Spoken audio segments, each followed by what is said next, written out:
Сәлем балалар, 2 сынып математика сабағы 2 жиынның бірігуі және қиылысуы тақырыбы 58 сабақ. Бүгінгі сабақтан сен 2 жиынның бірігуі мен қиылысуы туралы және оларды диаграммада бейнелеуді үйренетін боласың.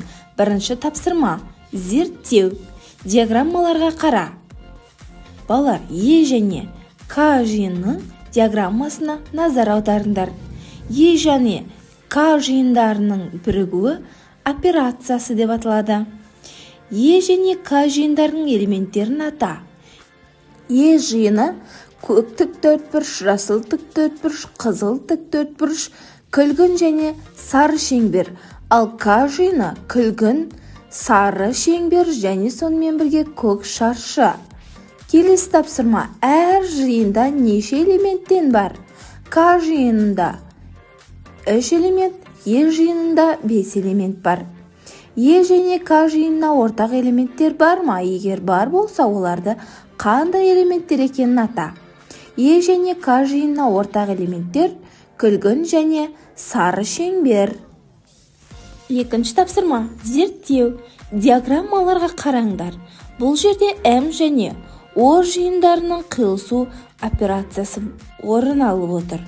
М және О жиындары қандай элементтерден тұрады? Әр жиында неше элемент бар? М жиынында Б, А, Р, И, С 5 элемент бар. О жиынында Б, И, Р, К, И, Т, яғни 6 элемент бар. Осы жиындарға ортақ элементтер бар ма? Осы жиындарға ортақ элементтер Б және Р элементтері. М және О жиындарына тиісті 3 элемент жаз. М жиынына тиісті И, А, С элементтері. О жиынына тиісті К, И, Т элементтері. Үшінші тапсырма. Диаграммаларға қара.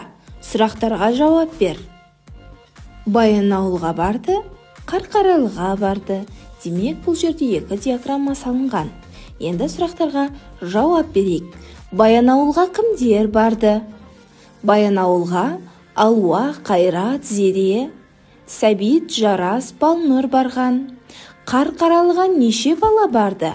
Қарқаралыға Сәбит, Жарас, Балнұр, Дархан, Айнаш, демек 5 бала барған.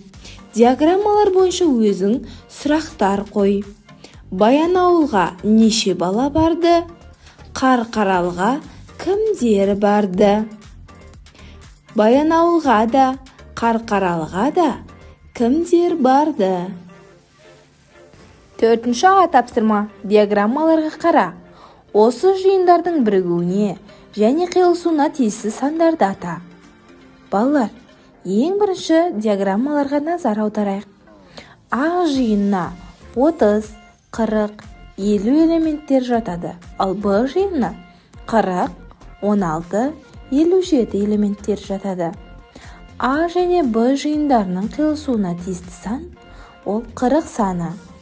Ал А және Б жиындарының бірігуіне тиісті сандар 30, 40, 50, 16, 57 сандары. Төртінші Ә тапсырмасы. Берілген жиындар элементтерінің атауларын салыстыр. Осы жиындардың бірігуі мен қиылысу диаграммасын құр.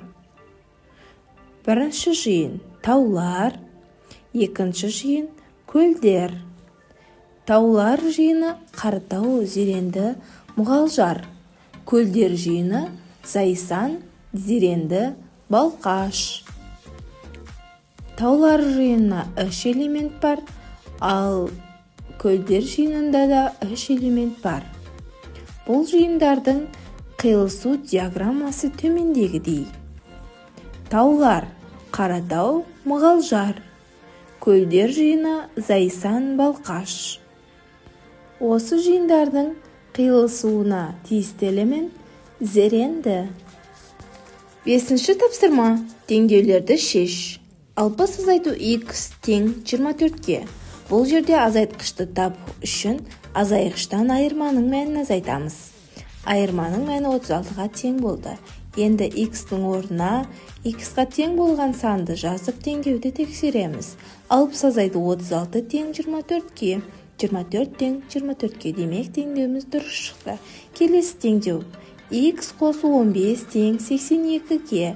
Бұл жерде бірінші қосылғышты табу үшін қосындының мәнінен екінші қосылғышты азайтамыз. Айырманың мәні 67-ге тең болды. Енді X-тің орнына шыққан X-қа тең болған санды жазамыз. 67 қосу 15 тең 82-ге. 82 тең 82-ге. Демек, теңдеуіміз дұрыс шықты.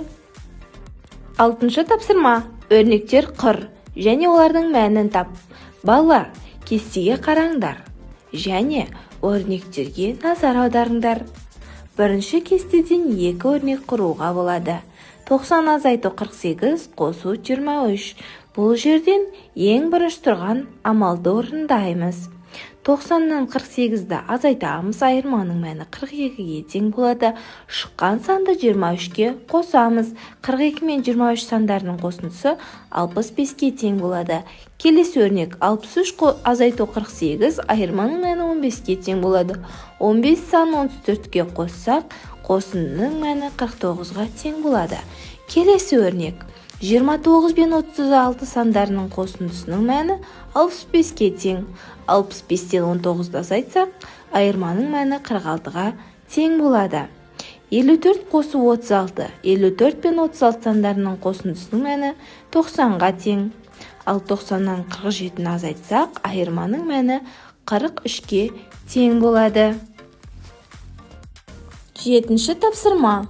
С қосу сөзіндегі, ал Д азайту сөзіндегі әр түрлі әріптердің жиындары. Осы жиындардың бірігу және қиылысу диаграммаларын құр. С диаграммасы қос, Д диаграммасы азайт.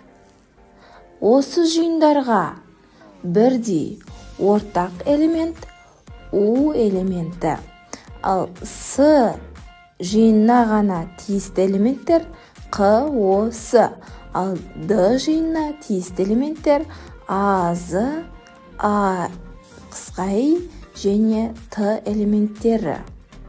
Ал суреттегі осы элементтердің бірігу диаграммасы. Жарайсыңдар балалар, өте жақсы. Бүгінгі сабақ түсінікті болса, видеоға лайк басыңдар және каналға тіркеліп алыңдар.